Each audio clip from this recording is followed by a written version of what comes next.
Are you a fan of high-speed racing, nail-biting finishes and thrilling competition? Then get ready for the newest addition to the world of Formula One, the sprint format. In this exciting new format, drivers will compete in a 100-kilometre race on Saturdays, ahead of the main race on Sunday. But that's not all. There have been some recent changes to the sprint format for the upcoming 2023 season. So, whether you're a die-hard fan, F1 fan, or a newcomer to the sport, here's what you need to know about the latest updates to the sprint format. So buckle up and let's take a closer look at the changes set to take place. The world of Formula One is always changing, and for the 2023 season, the F1 sprint format is getting an exciting update. In the past, the F1 Sprint featured qualifying on Friday, followed by a 100-kilometre race on Saturday that determined the starting grid for Sunday's main event. However, this year, the F1 Sprint will be a standalone feature for race weekends, and its outcome will no longer impact the grid for the Grand Prix. The new format for the Formula One race weekend involves several changes. On Fridays, there will be two sessions, the FP1 session and the standard qualifying session. The qualifying session will determine the starting grid for Sunday's Grand Prix race. On Saturdays, there will be a 100-kilometre race called the Sprint Race, as well as a shorter qualifying session called the Sprint Shootout. In the Sprint Shootout, drivers will have only 12, 10 and 8 minutes to compete in three separate phases, namely SQ1, SQ2 and SQ3. This makes it an even more intense and exciting event. In addition, new tyres will be mandatory for each phase of the sprint shootout, with mediums required for SQ1 and SQ2 and softs for SQ3. This means that drivers will need to carefully manage their tyre use in order to achieve the best possible laps and starting position for the sprint race. Overall, these changes are designed to add more excitement and unpredictability to the Formula One race weekend, making it more engaging for fans and drivers alike. With the F1 Sprint contained within the race weekend, any incidents during the 100-kilometre race will no longer compromise starting positions for the Grand Prix. As a result, drivers will have more incentive to push harder during the race, which usually lasts around half an hour. Points for the F1 sprint race will remain the same, with the winner receiving 8 points and so on down to 1 point for 8th place. The F1 sprint will take place at 6 venues in 2023, including Azerbaijan, Baku City Circuit, which took place last weekend, Austria's Red Bull Ring, Belgium's Spa-Francorchamps, Qatar's Lausanne Circuit, and the United States Circuit of the Americas, and San Paulo's Interlagos. Additionally, new rules have been set out for applying penalties at F1 sprint events. During the last F1 Commission meeting, other exciting changes were discussed. Approval was given to increase the number of internal combustion engine, turbochargers, MGU-H and MGU-K elements from 3 to 4 for 2023 only. The updated definition of working on a car while serving a pit stop penalty will also be included in the sporting regulations. Finally, certain sustainability initiative costs will be excluded from the cost cap, covering factors such as sustainable infrastructure installation, carbon footprint auditing, monitoring, donations to environmental charities, and carbon offset programs.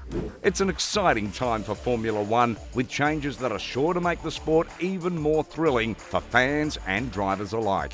Sprint weekends will now be a standalone event with their own qualifying sessions on Saturday mornings. This means that there will be only one practice session, FP1, on Friday, and that will be the only chance for the teams and drivers to prepare for the Grand Prix. This change has been made to increase the unpredictability and excitement of the races. Qualifying will still take place on Friday afternoon, but it will now set the grid for Sunday's Grand Prix. The teams will have to balance their strategies carefully, as they will have to manage their tyre wear and fuel consumption over the course of the weekend. The new format will put more pressure on the drivers and teams to get everything right from the beginning of the weekend, as there will be fewer opportunities to make adjustments. Overall, this new format promises to bring more drama and excitement to the races and will test the skills of the teams and drivers in a new way.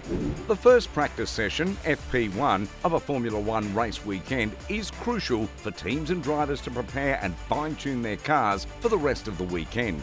In this session, drivers have an opportunity to get a feel for the track and test out different setups and optimise their car's performance. Qualifying, which follows FP1, is where drivers and teams compete to set the fastest lap times and determine the starting grid for the race. The qualifying session typically consists of 3 parts, with the slowest drivers being eliminated in each round until the fastest drivers compete for pole position in the final round.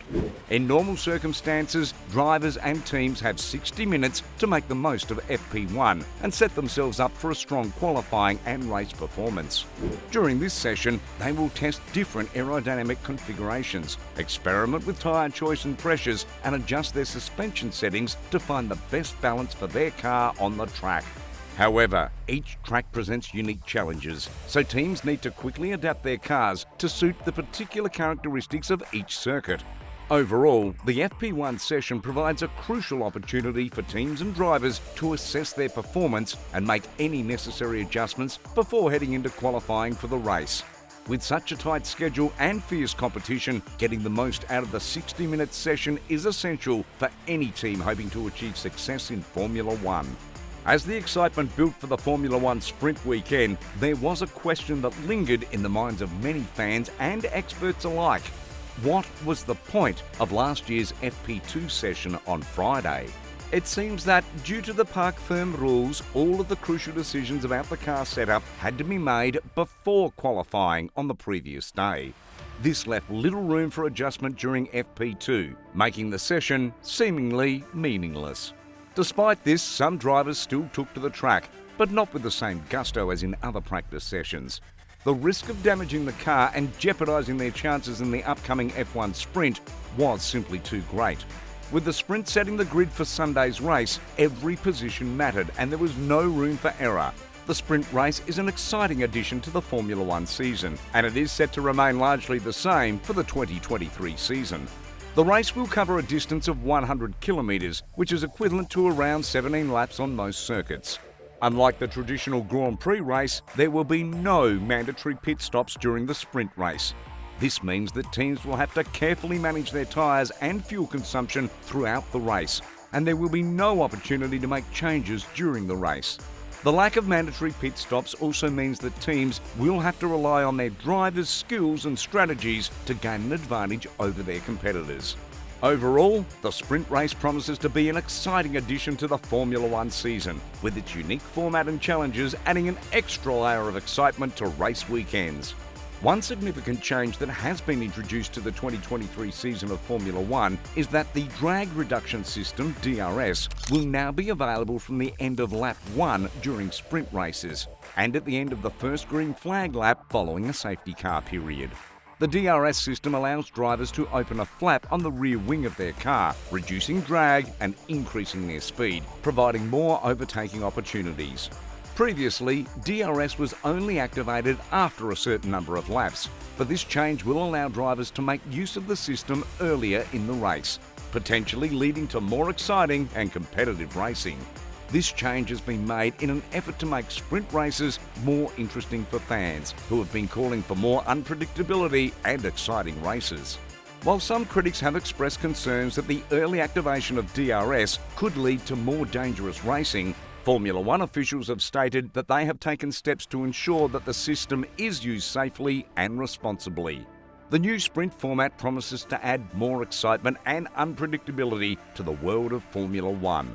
The changes made to the race weekend include the standalone sprint event and the sprint shootout qualifying session, and they will test the skills of the drivers and teams in a new way and provide more opportunities for drama and intense competition. With the addition of new venues and changes of rules and regulations, the 2023 season is shaping up to be a thrilling one for F1 fans worldwide. So, what do you think? Will the F1 new sprint format be helpful to all the drivers, and how it can change the F1 sprint racing? We would love to hear your thoughts on this. Thanks for watching, and see you next time.